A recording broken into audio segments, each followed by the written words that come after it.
Go live. Okay. Okay, great. So I think we are live. First of all, Assalamu alaikum and welcome everyone to Beacon House School Systems 13th edition of their School of Tomorrow event. Over the years, this platform has grown. It's brought thought leaders, thinkers from around the world onto one platform.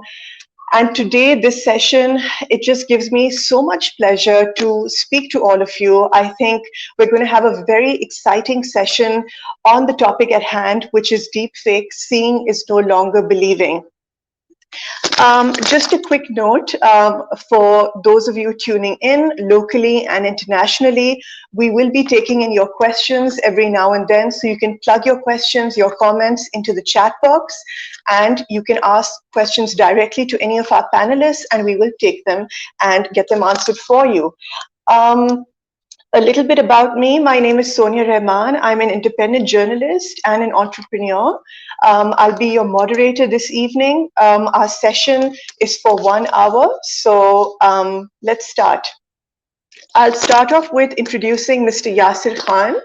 Mr. Yasir Khan is the Principal Product Manager Technology at Amazon Alexa.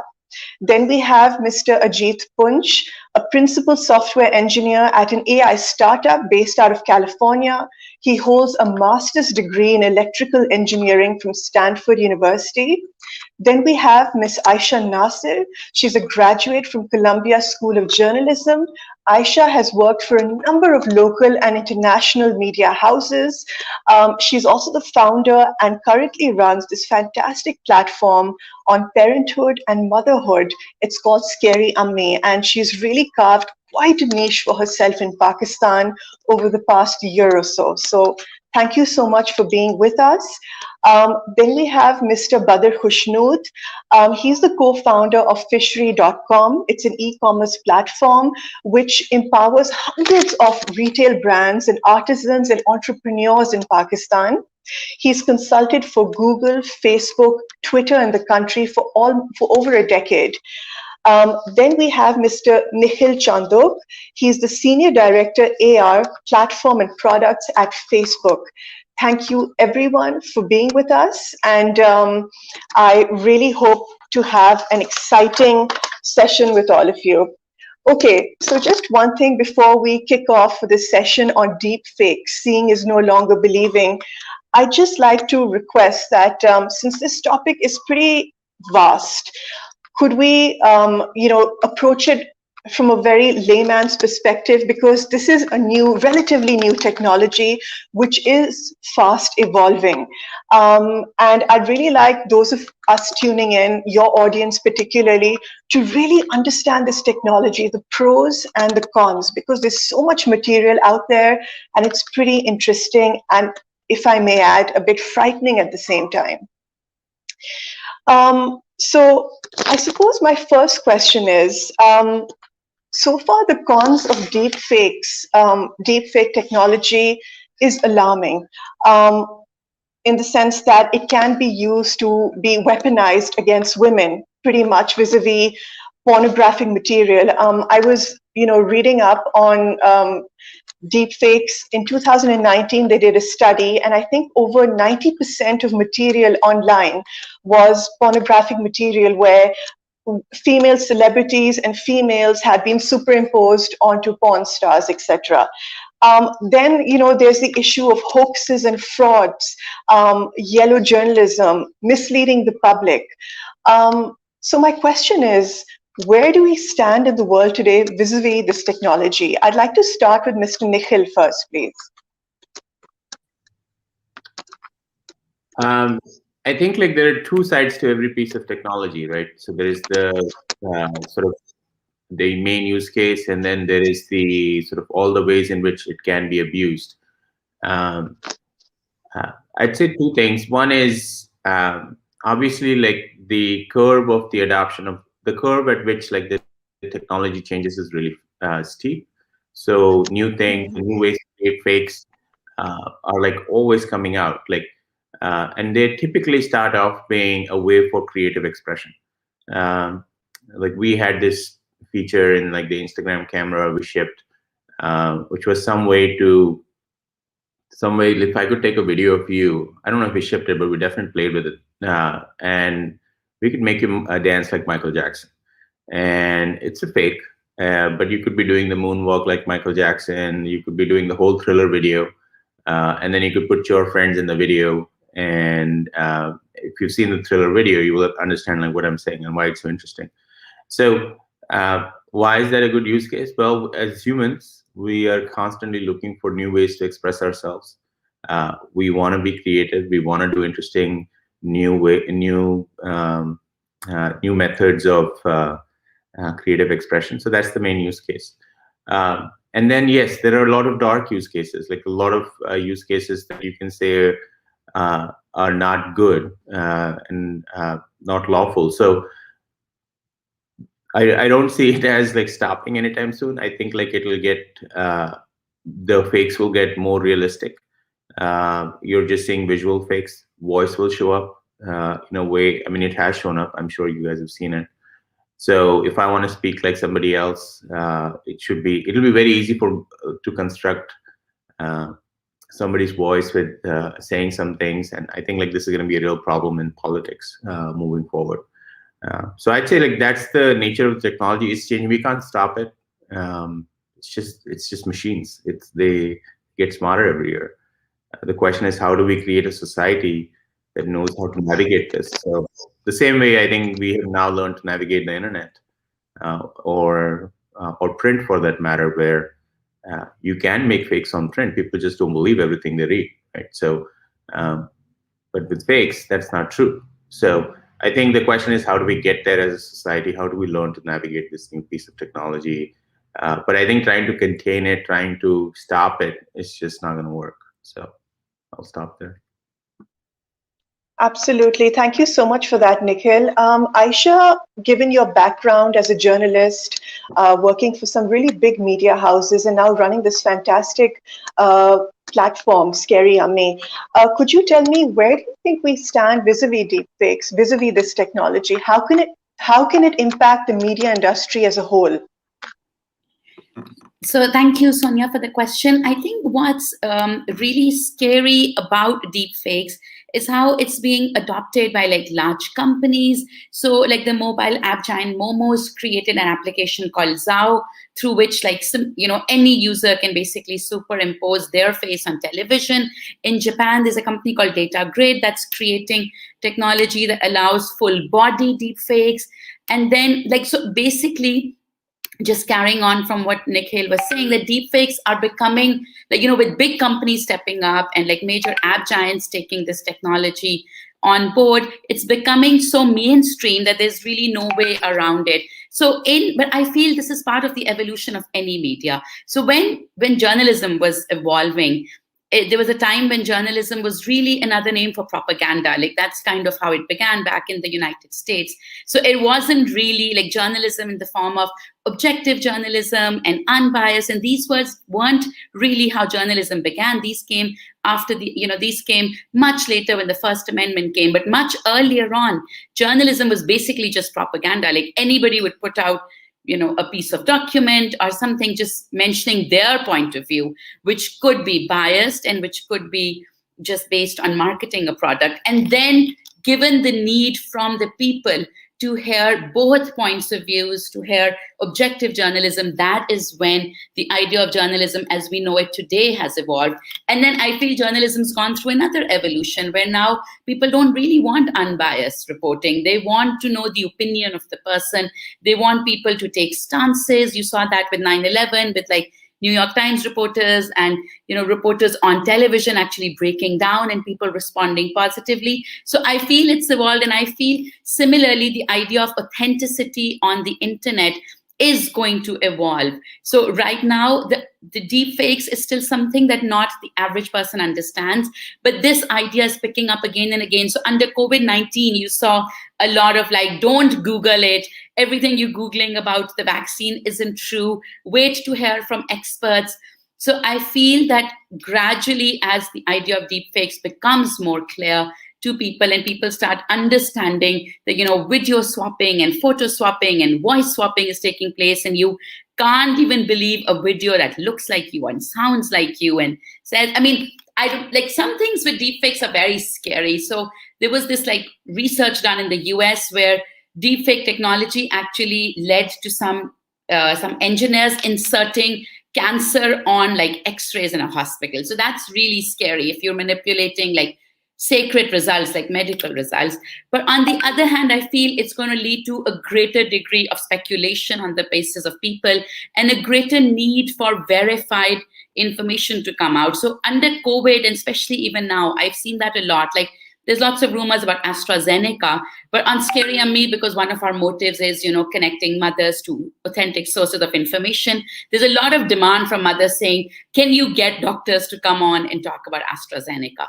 So hopefully, once people become aware of deepfakes to the degree that I don't feel they're aware today, once they do become aware, then I feel there will be a paradigm shift in how we perceive information, and gradually the need for verification will become much greater. Absolutely, Ayesha. Thank you so much for that. And in fact, you were talking about data. I was reading an article in The Guardian, and the author was basically talking about how our biometric data could be at risk as well vis-a-vis this technology. Mr. Yasir Khan, my question to you is, why do we need a parallel world of false imitation? What are the benefits of it? If I could just add one note over here, which really stood out for me vis-a-vis one amazing advantage of deepfakes, and that is vis-a-vis the voice, technology for the voice. Those people who've suffered, let's say, terrible accidents and they've lost their ability to speak. Maybe this technology could help them, speak again through AI. But why do we need this technology, in your opinion? Yeah. First, I'll answer your question with a quick story. So first, thanks for having me. Excited to be here. Assalamu alaikum, everyone. Greetings. So I think, Sonya, and quick disclaimer, opinions are my own, etc. I think the reason why people need or are seeming to be adopting these parallel, worlds are, maybe captured by this little cartoon, because there's reality and then there's a virtual. And as a result, reality is hard. It's not often pretty. It's tough. For many of us, it's a very, very tough existence. It should be better. But now when you have these portals, when you have these windows into perhaps a more rosier environment where, you feel safer, more empowered, or whatever the case may be, it's enticing. Your mind loves it. And like Nikhil mentioned, there's a creative expression angle to it. There are both the good and the bad aspects of it. For me, when I first learned about deepfakes, I remember it was about 2 years ago. I'm a huge science fiction fan. I believe in envisioning the future you want to get to. The trailer for the new Star Wars movie came out. I was there sipping my chai. I was nerd raging about it on WhatsApp, like any fan does. And my buddy sent me this video of the man who made Star Wars, George Lucas, the video. And George Lucas was totally agreeing with me, right? He was ripping the trailer apart. I was like, yeah, you tell them, George.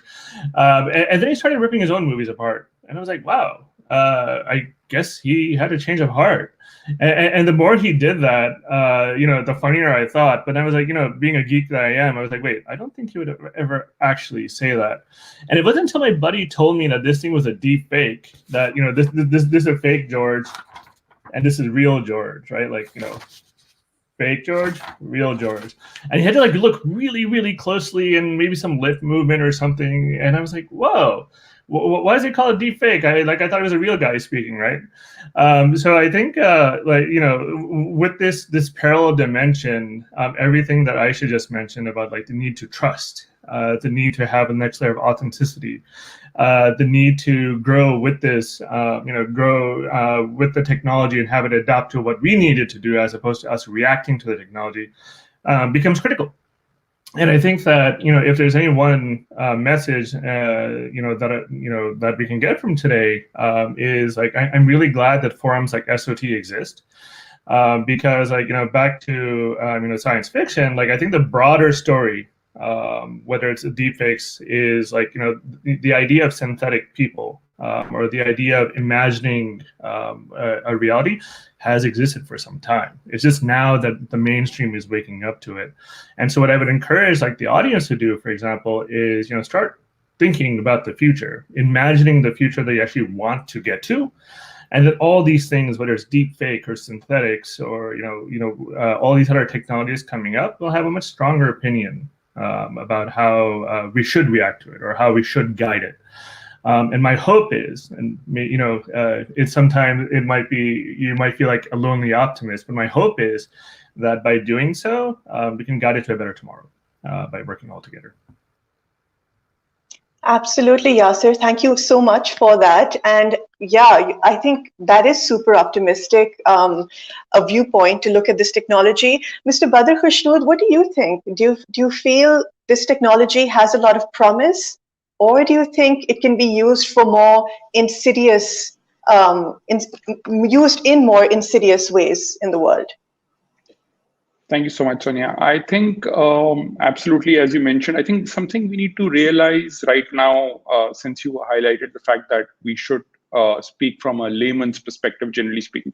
So I think one thing we need to realize is that most of the deep fake examples or videos we see today online are mostly of celebrities or popular people, because to create those deep fakes, you need a lot of sample data. And that sample data is generally available in public of popular people or celebrities, and hence you see those examples coming out from them, first of all. Secondly, so we need to realize that someone really, at this point in time, maybe technology in future or in very near future might be able to generate deep fakes from very small sample set as well. But right now, it really needs a larger data set. And even then, they still have some level of confidence where you can say that a countering technology can detect deepfakes as well. So there is good technology and then there is bad technology, and from a very layman's perspective. So the good technology can, and all big brands, larger brands, and even other companies are working towards the better side of it as well, which can detect the wrong side of it. The challenge is that technology always has been neutral. It is not the technology which is bad or good. It is more about who's using that technology.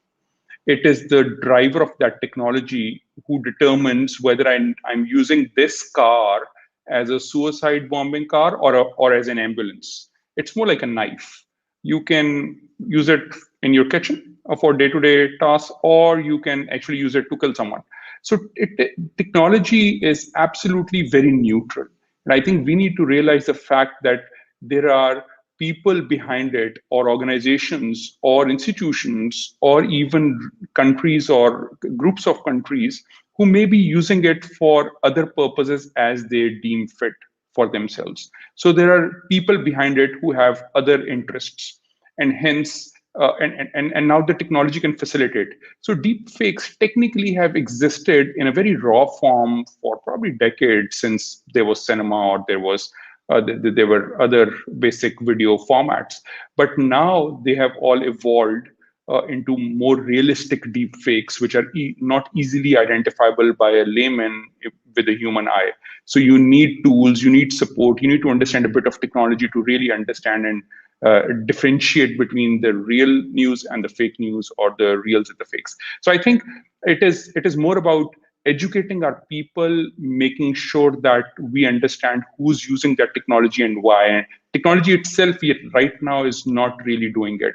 There is someone behind it. So we need to really understand the politics of it, and even the socio-economic motives behind it as well. Thank you so much for that, Mr. Badar Khusnood. I think something that you said really stood out for me, that technology is neutral.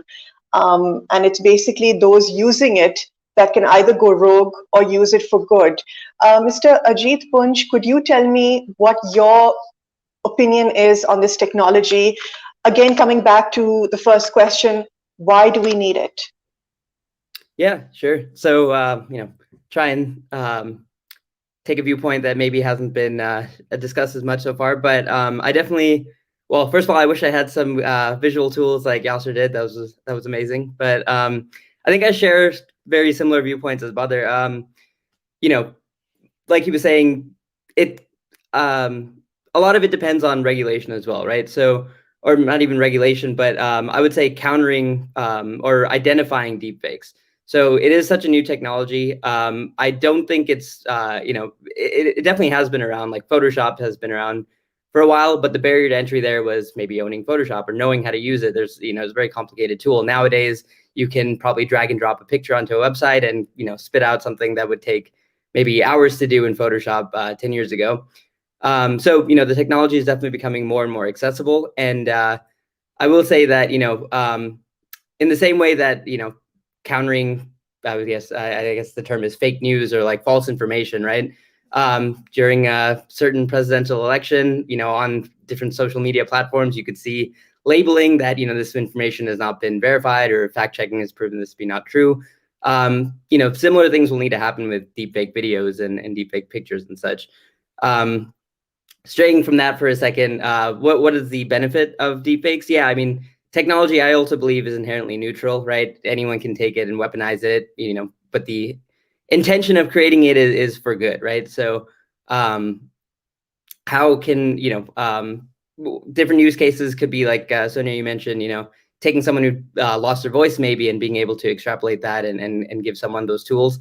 I don't know if this is technically a deepfake, but Google's feature to maybe call a restaurant without any user intervention, right? So faking a voice, making reservations, stuff like that. I think it becomes a really powerful tool for, society to use. But of course, then there's the downside of weaponizing it. And, obviously, yeah, so I think some of the original use cases were for malicious use cases as well. Obviously, leading up to the presidential election again, people were very afraid of like videos coming out. And I think people were using it as a scapegoat too, like, oh, that could be a deepfake, like just throwing that out there that you never know what's real anymore. So I think, in the same way that there's ethics of AI committees and such, it'll take a collection of people and possibly corporations to and government regulation as well to really step up and label false information in the same way. And regulation always kind of falls behind technology, but I think fighting it isn't going to help, right? We really need to make sure we adopt it as a society and really treat it well. I think, yeah, definitely. One kind of anecdote I wanted to share was, different AI models. Like a lot of these algorithms have been around for so long, but the barrier to entry there is compute, right? So, training certain models, like there are figures online where training certain models could cost like in the millions of dollars 10 years ago. But as compute and infrastructure and all this accelerates, it becomes, almost free to train models or run inference on models. So this technology is becoming more and more accessible to people. So I think pretty much anyone can go online right now and create their own deepfake. So as technology becomes more prevalent, it definitely takes a collection of people to try and right the wrongs, so to speak. Okay, super. I was just thinking about, the media at large, and, for some reason, I really do feel this technology can go totally rogue. My question is and Ayesha, touching upon the media industry again, COVID, the pandemic, don't you think this technology will further fuel a zero trust society where people won't be bothered to, fact check if something is correct or false. And number two, that they won't have any tools like the normal Twitter user reading an article online or watching, a deepfake video won't have the tools and awareness to fact check. So don't you think it just makes people, very confused about what is right and what's wrong?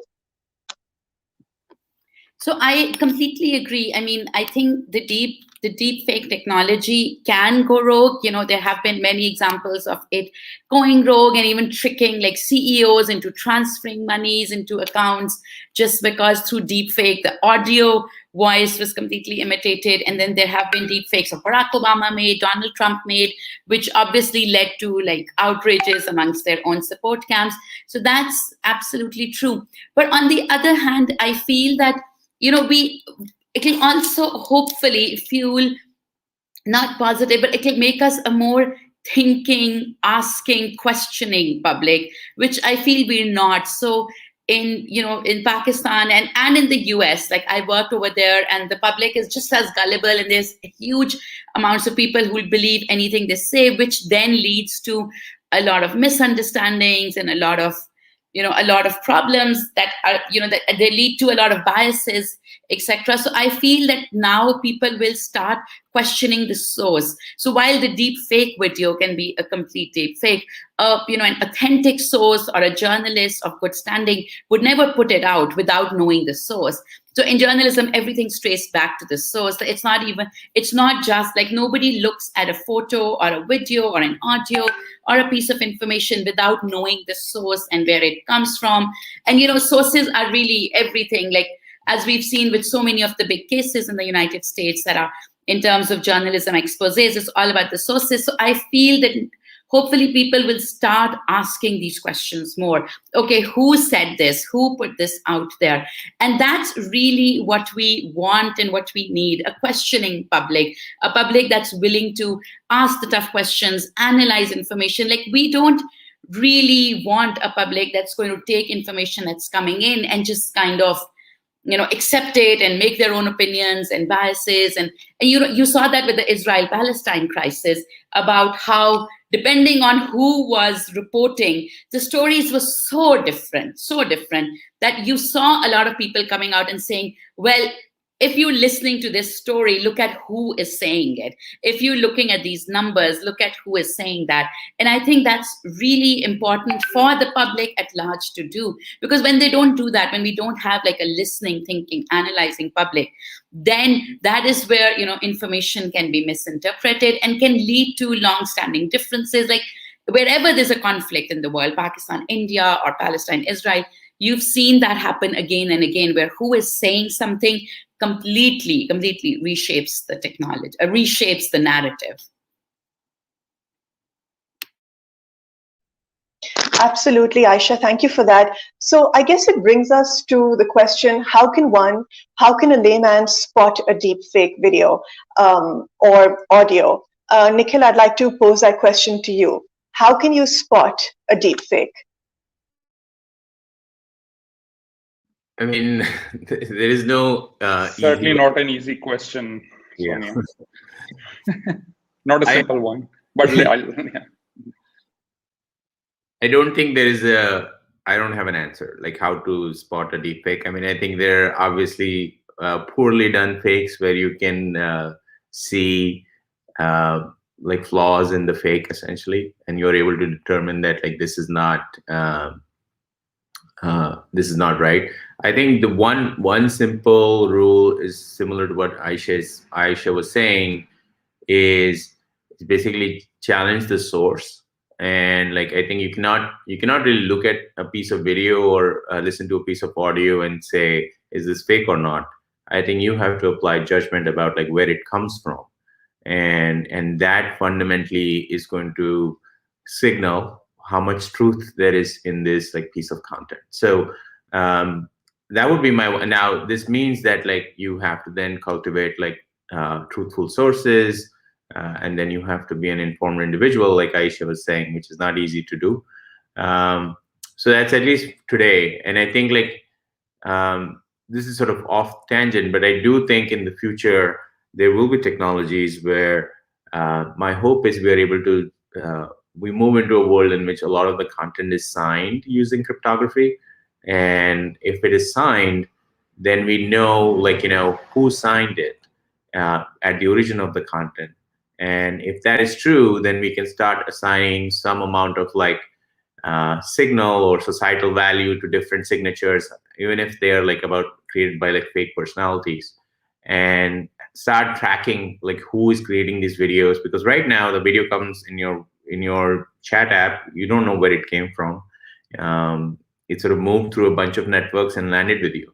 So I think there is a technical solution. It won't obviously be a silver bullet, but like one way to authenticate sources, like Ayesha was pointing out too, is like this idea that, hey, maybe we can have cryptographic signatures on the content that is created, and if that is true, then maybe you don't have, maybe then you can look at the signature and like decide. I expect this to like show up in the next few years. But to work at the scale of the world is very complex, because cryptography is not like the most user-friendly technology. So I'll stop there. But yeah, there's no obvious way of detecting a fake. I just want to add to that. Isn't Microsoft and Facebook, aren't they developing like technologies? Because I remember reading about Microsoft saying that they're going to develop a technology and an AI-based technology to detect deep fakes. I think they made this announcement last year, so I don't think they've developed it. And I've read about Facebook also doing it. I don't know how far they've gone, but I think, soon enough, like some deep fakes would be tagged by Microsoft or by Facebook and maybe even Google as being deep fakes. Like, I don't know if they can do it for all, because the deep fake technology is also improving. But there were press releases that I read. I don't know how far those programs have gone, but. No. So I don't know. I don't work very closely with that team at Facebook, but we have invested in, like, this is a real challenge for us, because if people perceive Facebook as a place where there are only fakes, then it, like, people don't use the website or use the property and such. So we have technologies, but the same machines, it's so interesting about the technology, like the same machines that are used to detect the technology can also be used to make fakes. And like Yasir shaking his head, because like Yasir works in AI, and like, Ajit works in AI, like it's the same concept. It's like to detect a fake, you should be able to make a fake. You should be able to tell a fake. That means you can make a fake. And then and so like maybe Ajit can explain, like he's the AI guy, he can explain GANs and how GANs are used over here. Maybe we're getting technical, but like you have these generational networks that can create all of this media, and because it can create it, there's another network essentially is able to detect it using the same like methodology. Ajit, do you want to speak to it, or Yasir, like how GANs work and how GANs work on deepfakes? If I could just say one thing, let's get a bit techie. If you can just tell us a little bit about encoders, decoders, and GAN. I think it would be super beneficial for the layman like myself tuning in. Over to you, Ajit, for that one.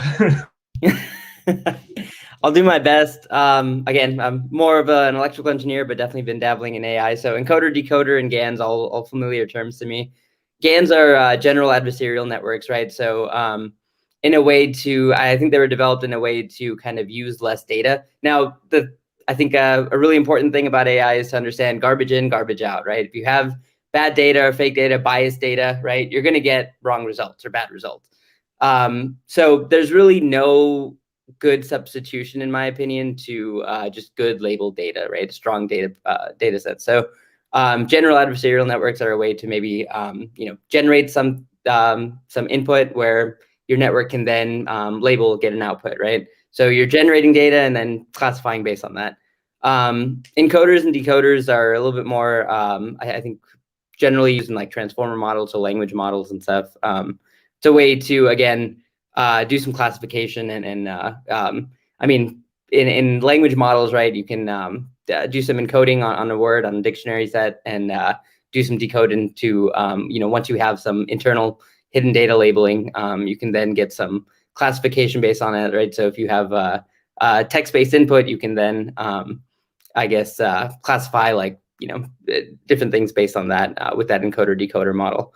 I think generally the trend has been more towards just using encoders too. And I know there's like vision transformer models where, I guess generally like that's vision is or image data is pretty useful for GANs as well. But in the sense that transformers were primarily language models, now you can move away from convolutional networks and stuff and use the same kind of backbone to have image data processed in the same way. So classifying maybe you can segment, a person and a shopping cart or something from an image of someone in a grocery store. Yeah, that's generally a sense of what they're used for. So I think GANs, like Nikhil was saying, is useful for doing some classification and detection based on that, based on some like generated data. That's kind of how you can maybe detect a deepfake, but then use that in a counterproductive way as well. Yeah, and to add to that, I think riffing on Ajit, what you just mentioned about the transformer neural nets and such, and Ayesha and Nikhil, a few points you raised. I think the thing with deepfakes is so 3 comments. First, the tech itself, like the guts that as Nikhil pointed out are in this constant race. The one get better on one side, get better on the other side.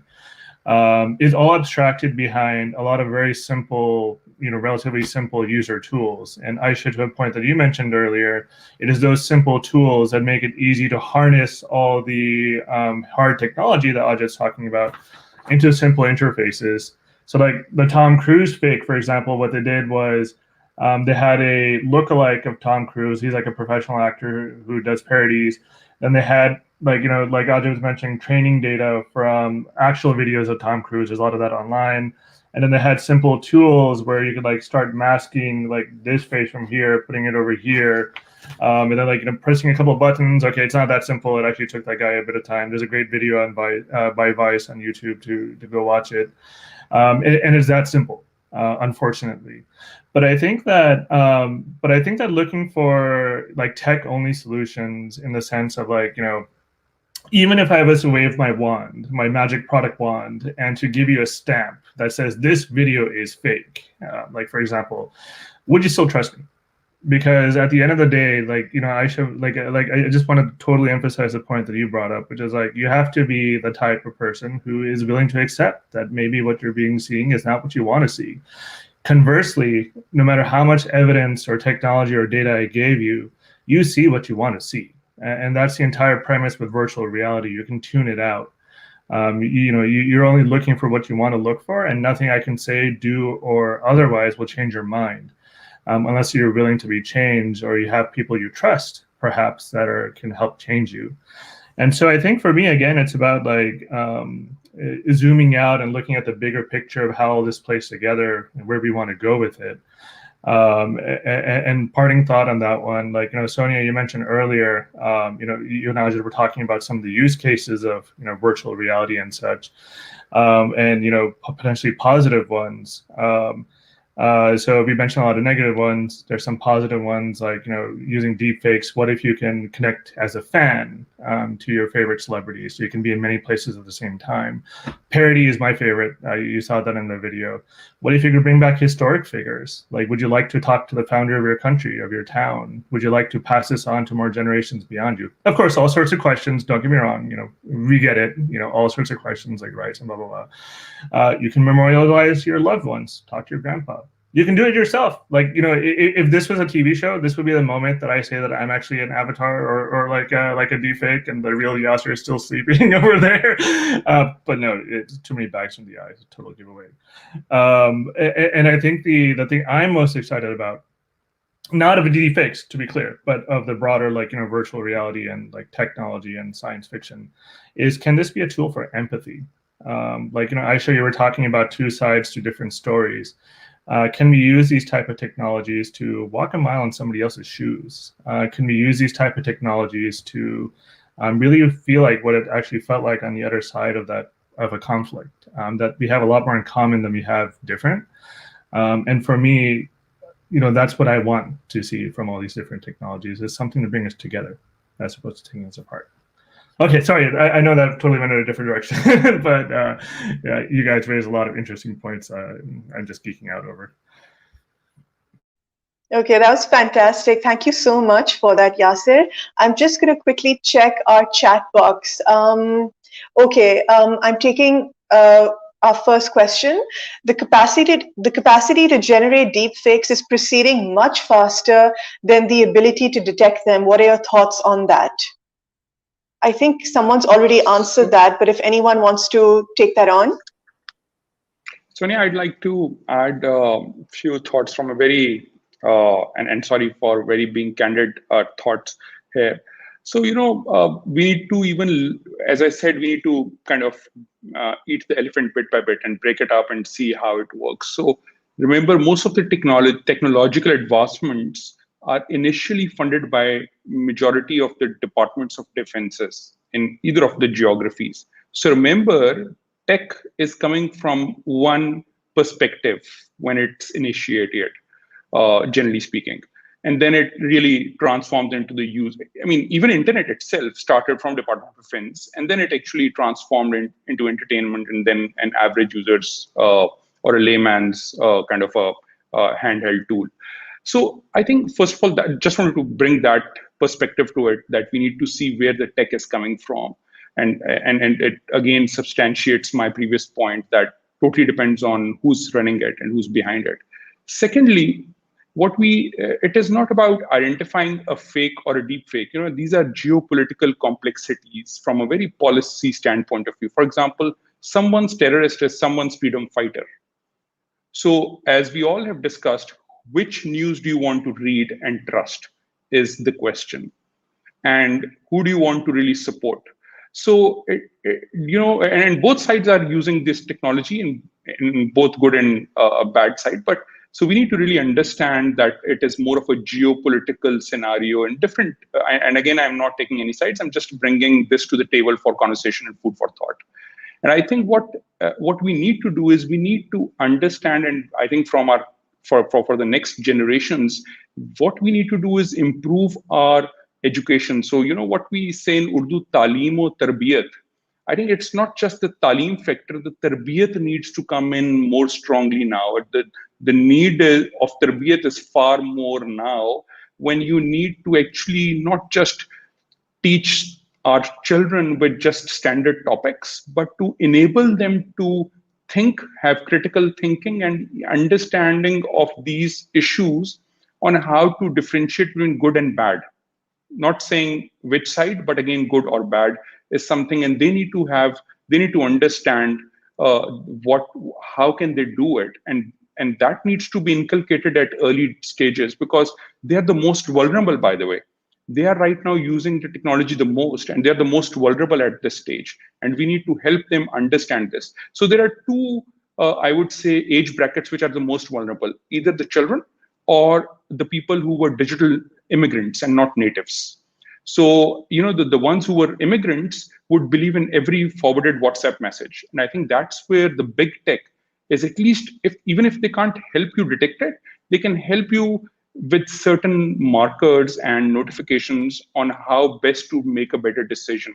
So you now see in WhatsApp, it says forwarded many times, which means WhatsApp is helping you understand that this information may not be true, and you should, as a responsible citizen, look into the sources, as we have discussed earlier. But they at least try to help you identify. Similarly, if you notice in the COVID situation, both Facebook and Google, wherever there is a COVID-related article or a video, it says for official information, please click on .gov. Whatever the official government link for that region or geography or territory is. And I think then, so I think the tools are trying to help average people understand and connect and differentiate between good news and the fake news, or the real information or the fake information. But then there is a question whether people really want the government to tell them or tools to tell them, or they want this to decide on their own whether what is right or wrong. And this actually brings us to the next conversation of blockchains and the cryptocurrencies, where a certain portion of the societies do not want to be regulated by the central banks. They want to make a decision of their own currency and value creation and value holding on their own between two parties as a peer-to-peer thing. So just wanted to bring this from a very end user, average user, layman's perspective, that Ajit's technology and Nikhil's and Yasir's deep tech conversation is something which some of us may be able to understand, but I think from an average perspective, these are very challenging questions and foods for thought as to what needs to be done and how we should probably look at it from different perspectives. Sorry for a longer conversation there. That was great. Thank you so much, Mr. Khusnood. I'd just like to read out this quote. It's by Lillian Edwards. She's a leading expert in internet law.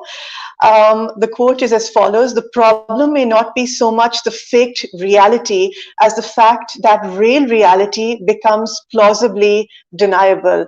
And that's really something that you touched upon, Yasir. You believe what you want to believe at the end of the day, correct? Yeah, sorry. This is the meme nowadays, looking for the mute button and tracing it all the way over. I think, and I think I'm hearing that theme from many of us, which is the, at the end of the day, we're people. And as people, we are, dispositioned to, see what we want to see or believe what we want to believe. And that's, something that we've been doing as humanity for some time. And we've evolved our trust as we go along. And for me, this is, everything we're talking about today is just one more story in that broader arc about how do we build trust and trust each other, and how do we evolve and trust more.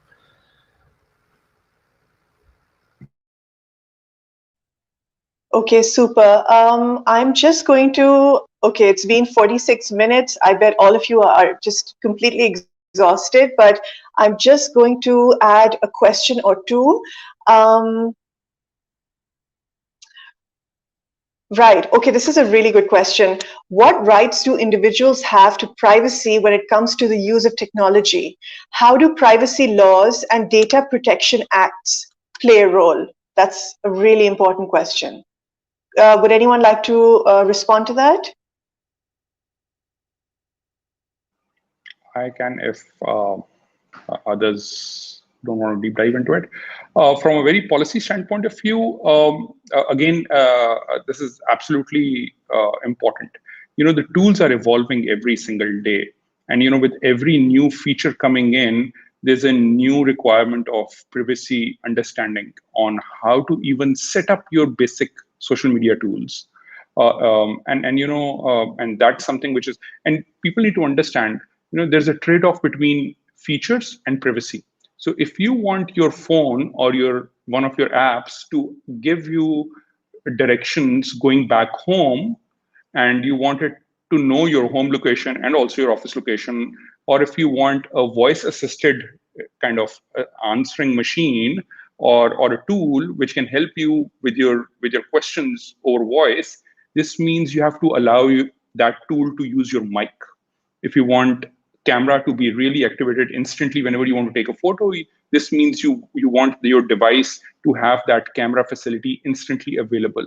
And again, as we earlier discussed, once you have that technology, either of the technologies can be misused or used positively.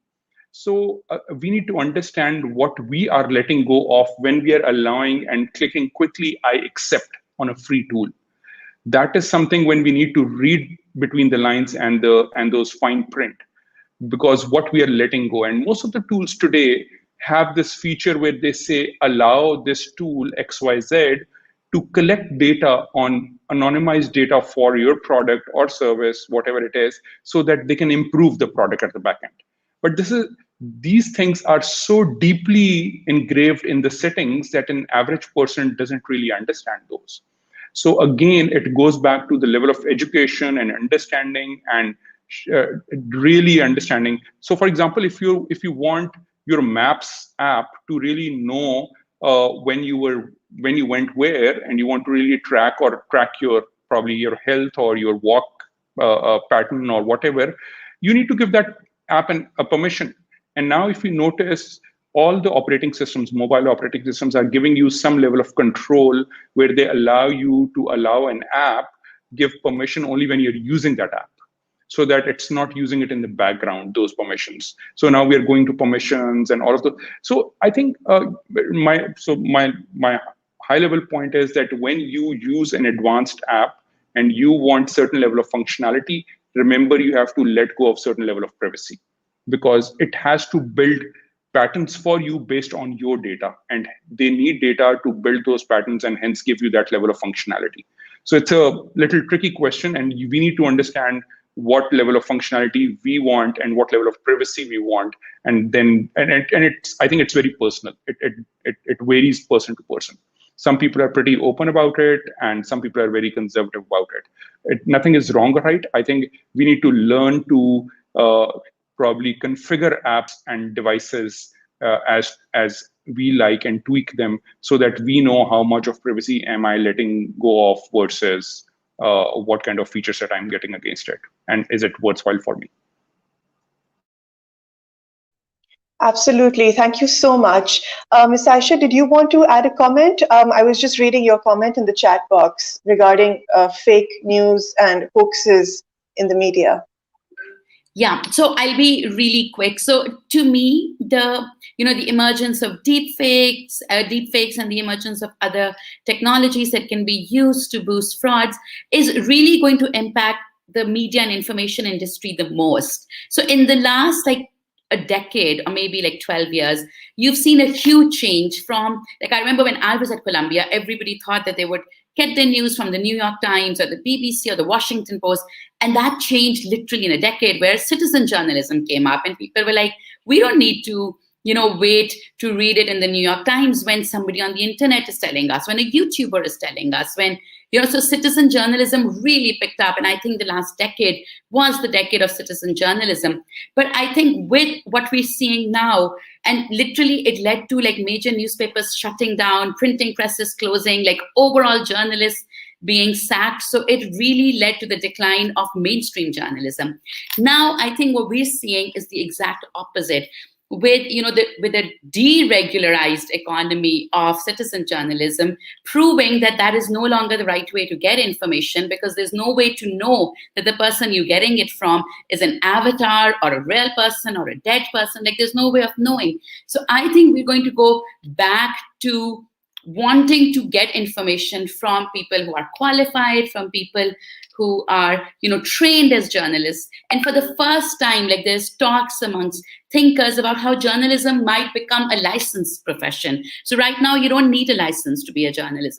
I have a degree, and there's a huge debate at Columbia, do we even need degrees? Should we even be spending the money?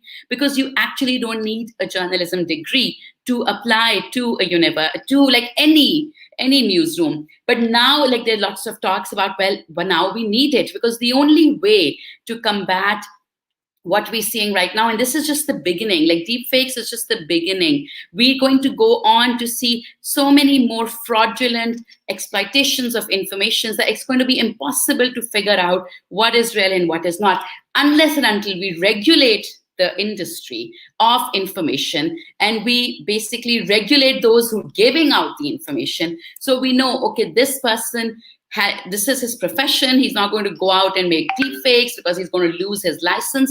The same way, medicine is regulated, or law is regulated, or engineering is. So I just thought it was interesting how, literally, we've seen two paradigm shifts from a complete decentralization and the public basically saying, we don't need a regulated newsroom because my neighbor can give me the news just as well as you can, to now talks about, well, that was a wrong experiment, and we do need a regulated newsroom, and we do need people who understand news and who understand accuracy and objectivity to come out and give news. Absolutely, Ayesha. Thank you so much for that. And I think we'll wrap up today's session with Ayesha's last comment. I'd just like to repeat what Mr. Khusnood said, that technology is neutral. That's so very true. And I suppose since this technology is fast evolving, it is relatively new, I think it's imperative to kind of see how it evolves, in the near future. And, for a majority of us laymen who are understanding this technology, it's imperative to see, or just to be more discerning, as a consumer of news, as a consumer of these social media platforms, to try and be as discerning as possible and to not really believe what you're seeing. Thank you so much once again. It was an absolute pleasure, an absolute honor to have all of you part of this session. I'd like to thank all of you on behalf of the Beacon House School System and the School of Tomorrow platform. Thank you so much, and wishing you lots of luck in your fantastic and fascinating careers. Thank you very much. Take care. Khudafiz. Bye-bye. Bye-bye. you. Thank you. Bye. Thank you.